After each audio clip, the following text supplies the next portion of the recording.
ছাগলের গোশত হালাল না হারাম? কুকুরের গোশত হালাল না হারাম?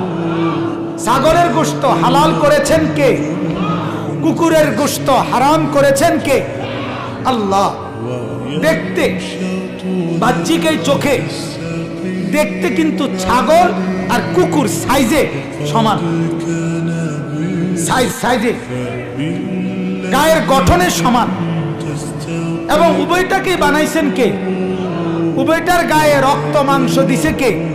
তাইলে দুটোটা একই রকম সাইজে, কিন্তু আল্লাহ তাআলা একটাকে বলছেন হালাল খাও, আরেকটাকে বলছেন হারাম খেও না।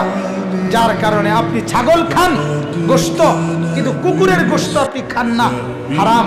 তাহলে আল্লাহ বলার কারণে ছাগলের গোশত খান, আল্লাহ বলার কারণে কুকুরের গোশত খান না। তাইলে আল্লাহ বলার কারণে ব্যবসা করেন, তাহলে আল্লাহ বলার কারণে সুদ ছাড়েন না কা? কথা বলেন না কেন?